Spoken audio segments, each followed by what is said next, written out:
Nang makita ito, bahagyang kumulo ang mga sulok ng bibig ni Lian, na nangangahulugan na kailangan niyang kumita ng 3 milyong yuan sa loob ng isang buwan noong 1980s Hong Kong. Paglabas ng martial arts hall, bumalik si Lian sa kanyang tirahan. Sa kaganapang ito ng Yanfu, itinalaga sa kanya ang papel ng isang martial artist sa ilalim ng Hongwei. Naalala ni Lian ang sinabi ni Hongwei sa kanya.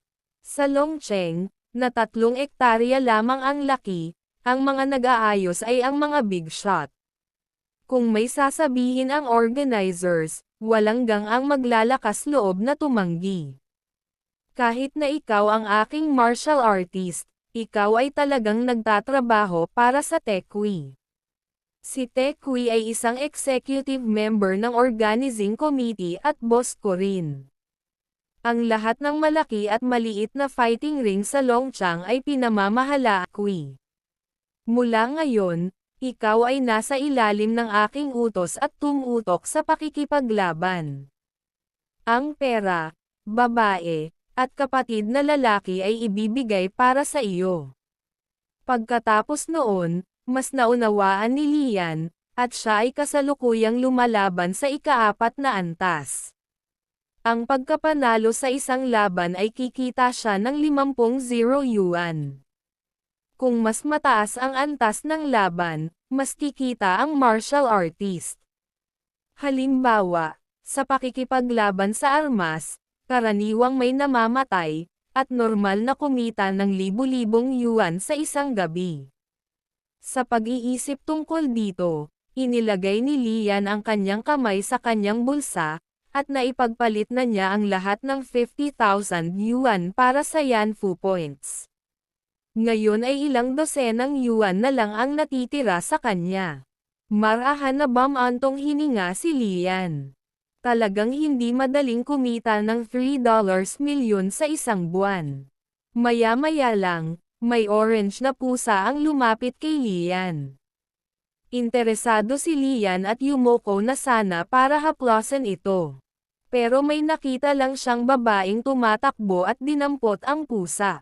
Tinanong ni Lian ang babae kung saan ang room 413, kung saan inayos siya ni Hongwei na manatili. Ang babaeng may hawak ng pusa ay nahihiyang tumingin kay Lian, at nang makitang hindi siya mukhang masamang tao, dinala niya si Lian papasok sa apartment building. Maya-maya pa ay dumating na ang dalawa sa room 413 para magpasalamat. Inilabas ni Lian ang candy na karaniwan niyang ginagamit para maibsan ang sakit at ibinigay sa dalaga. Sa sandaling ito, isang paos na boses ang umalangaw-ngaw mula sa pintuan sa tapat. Sino ang kausap mo sa ganitong oras? Nang marinig ito ng dalaga ay nagmamadaling tumakbo pa uwi. Tumitig si Lian sa pintuan sa tapat, at ang boses na kanina ay parang kakaiba. Sa sandaling iyon, sa isang kasino sa Longchang, isang lalaking nakasuot ng salamin ang natalo sa isang sugal at inihampas ang isang kahon na gawa sa kahoy sa mesa at nagtanong, magkano kaya ang halaga nito? Binuksan ng mga tauhan ang kahon ng rosewood, at sa loob ay may ilang piraso ng sinaunang papel kung saan may nakaguhit na kamay na walang partikular na pagmamay-ari. Agad na dinala ng 2 alipors ang lalaking may salamin sa isang eskinita sa likod at sinabing, "Disdain.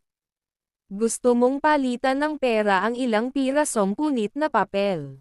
Baliw ka. Para sa pera." Habang pinagmamasdan ang mga alipors na lumalayo, ang lalaking may salamin ay nagmura ng malakas. Ito ay isang tunay na antigo. Wala silang alam sa mga kalakal. Ngunit hindi niya alam na sa sandaling ito, sa likod niya, isang figurang nakaitim na may hawak na bato at malakas itong binasag. Napaungol sa sakit ang lalaking may salamin at bumagsak sa lupa. Inilabas ng figurang nakaitim ang scroll sa kahon na gawa sa kahoy at muli itong tiningnan, at isang malamig na ngiti ang kumalat sa kanyang mukha. Takot na takot ang lalaki, at nagmamadaling gumapang palayo. Ngunit ang walang awa na figurang nakaitim ay muling itinaas ang bato at binasag ang lalaking may salamin hanggang sa mamatay. Hindi pinansin ang kanyang mga pakiusap. Sa buong buhay niya, si Lian ay hindi kailanman natalo sa laban. At kahit na naglakbay siya pabalik sa Longcheng noong 1980s, nanalo pa rin siya ng 5 sunod-sunod na laban. Narinig ni Lian na may tumatawag sa kanya, at nang lingunin niya, nakita niya si Hong Wei na kumakaway sa kanya mula sa fighting ring. Lumalabas na ang sobrang lakas ni Lian ay naging dahilan para matakot ang ibang mga eksperto na pumasok sa ring. Kaya naman, binalak ni Hong Wei na dalhin siya sa mas malalaking lugar para makipaglaban. Medyo interesado si Lian nang marinig niya ito, kaya agad siyang pumayag. Tahimik na naglakad ang dalawa papunta sa Nia Fu Building. Sa daan, ipinakilala ni Hong Wei ang ilang impormasyon tungkol sa lugar kay Lian. Ang pinakamahalagang bagay ay upang makahanap ng isang pangunahing sponsor.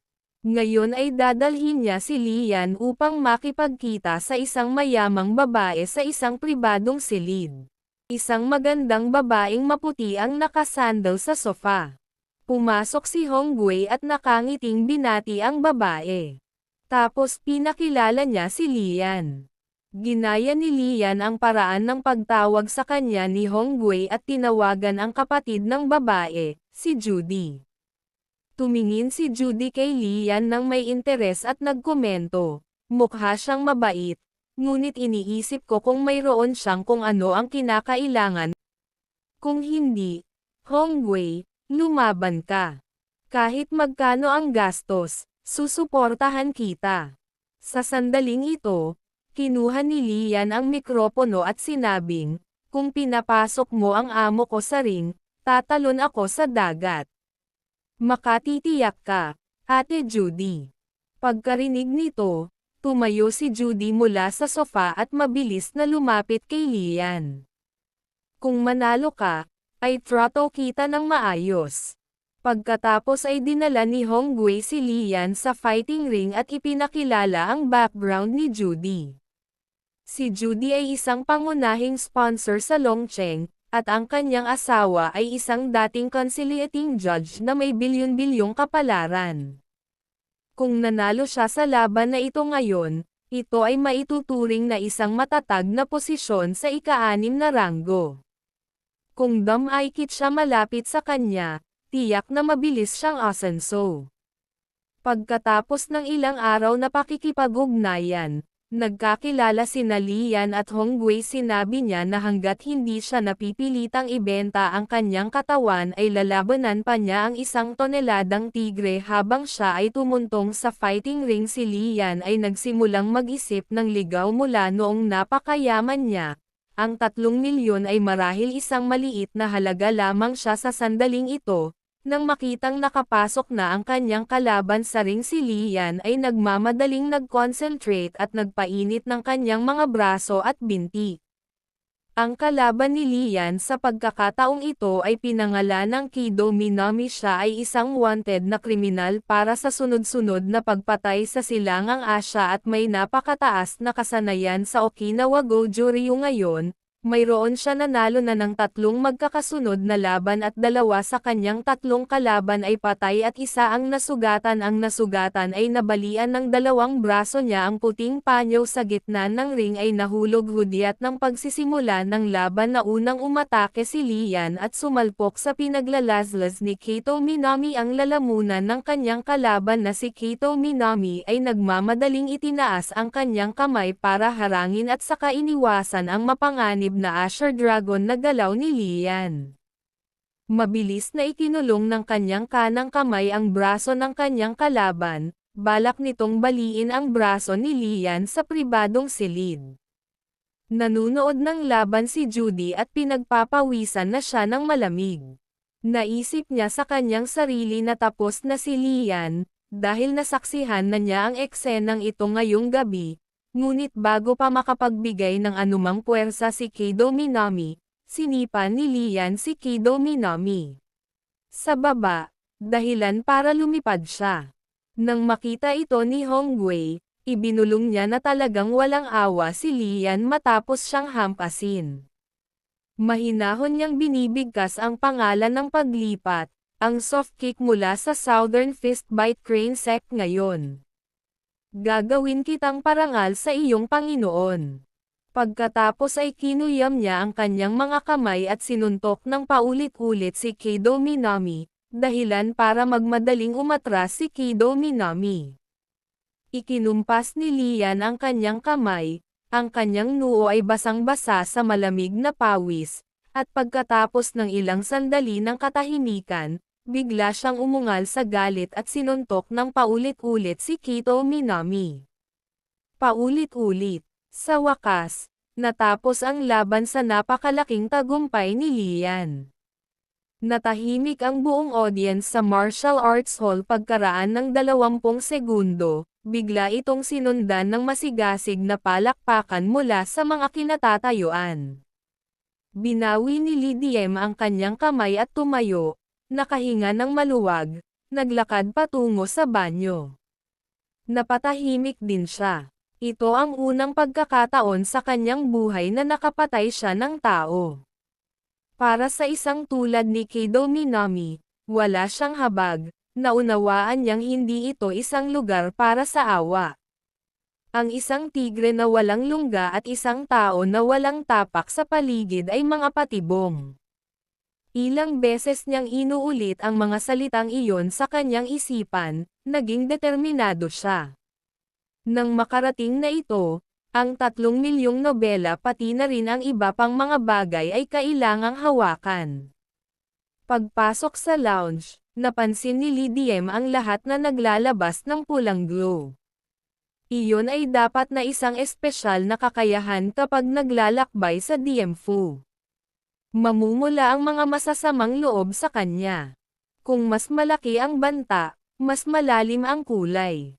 Tulad ng batang si Joe, nang makitang dumating si Li Diem, direktang inabot sa kanya ni Hongqi ang isang stack ng pera at sinabing ito ay mula kay Judy para sa kanya, sinabihan siyang bumili ng desenteng damit bukas para sumama kay Judy.